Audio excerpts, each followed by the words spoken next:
আজকে আমাদের গ্রামটাকে ঘুরে দেখাবো, চলেন দেখা যাক। প্রথমত দেখাচ্ছি আমাদের বেগুন গাছটাকে, একদম বাড়ির আঙিনা থেকে শুরু করছি। আমাদের এই যে বাবন সোনা, এই যে সে পাতা দেখলে ছিঁড়বেই ছিঁড়বে, এরকম হাত কার আছে অবশ্যই কমেন্ট করে জানাবেন। বাসায় যদি এমন শক্তিশালী একটা হাত থাকে তাহলে কথাই নেই, সব কিছু যেন টেনে হেসে তারা ছিঁড়ে নিয়ে আসবে। হ্যাঁ, তাদের যে কোনো জিনিস দেখলে তারা টাইনা ছিঁড়তেই হবে, এরকম একটা অবস্থা। এমন একটা হাত আছে কিনা অবশ্যই কমেন্ট করে জানাবেন। একটা কুটুমুটু একটা বাবু, ভালোই লাগে কিন্তু এরকম, মানে এটা ছিঁড়ে তার খেতে হবে এরকম একটা অবস্থা, মানে টেনে নিয়ে তাই সে খাবে। তো যাই হোক, আমি পাতাগুলো তার থেকে ফেলে দিয়ে তাকে নিয়ে এখন একটু ঘুরতে বের হয়েছি, যেহেতু সে একটু হাঁটাহাঁটি পছন্দ করে, ঘোরাঘুরি পছন্দ করে, ঘরের মধ্যে থাকতে চায় না।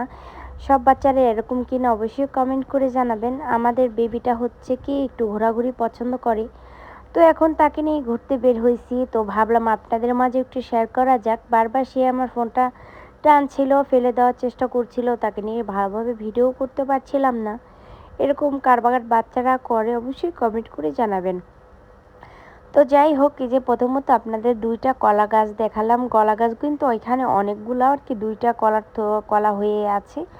তো যাই হোক, এই যে দেখুন, এই যে আমরা এই চানা ঘাস লাগাই গরুকে খাওয়ানোর জন্য, এই গাছগুলা কাটা শেষে যে এই যে আপনারা দেখতে পাচ্ছেন বিছানো আছে, ওগুলাকে আমরা ছোট ছোট করে কেটে তারপরে লাগিয়ে দিই, হয়ে যায়, তাহলে হয়ে গেল ঘাস। তো দেখুন কলা পাতাটায় কি সুন্দর করে বৃষ্টি পড়ে রয়েছিল।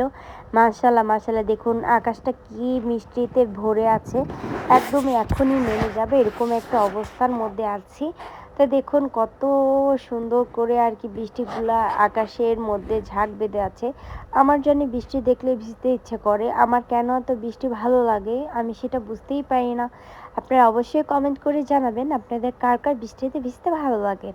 আমার কিন্তু সেই লাগে, সেই গাইস কি বলবো। যাই হোক, এই যে আমরা অনেকগুলা মরিচ গাছ লাগিয়েছি, সেটা আপনাদের মাঝে একটু শেয়ার করলাম। আমাদের গাছে এই প্রথম একটা গাছে একটাই কাঁঠাল হয়েছে, আলহামদুলিল্লাহ। যে নিজের গাছের কাঁঠাল খেতে পেরেছি এটাই কিন্তু অনেক।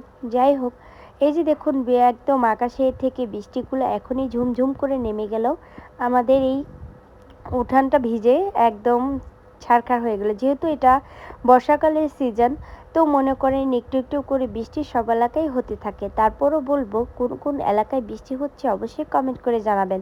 তো বৃষ্টি কিন্তু শেষ হয়ে গেল, কারণ বর্ষাকালের বৃষ্টি এই বৃষ্টি এই আর কি শরৎকাল এরকমটাই হয়ে থাকে। তো দেখতে পাচ্ছেন বৃষ্টি চলে আবার কিন্তু রোদ উঠে গিয়েছে আকাশের মধ্যে। তাই ভাবলাম এত সুন্দর হয়ে আছে ওয়েদারটা, আপনাদের মাঝে একটু শেয়ার না করলেই চলে না।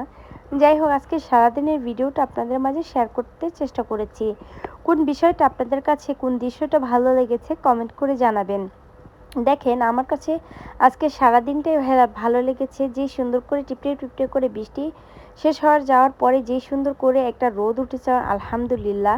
আল্লাহর সৃষ্টির তুলনাই হয় না। দেখতে পাচ্ছেন আকাশটা কত সুন্দর হয়ে গিয়েছে, কতক্ষণ আগে কিরকম কালো হয়েছিল, এই যে দেখেন আবারও বৃষ্টি বৃষ্টি ভাব।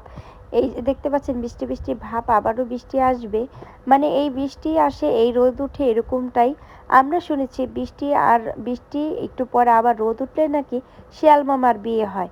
অবশ্যই কমেন্ট করে জানাবেন ঘটনা সত্যি।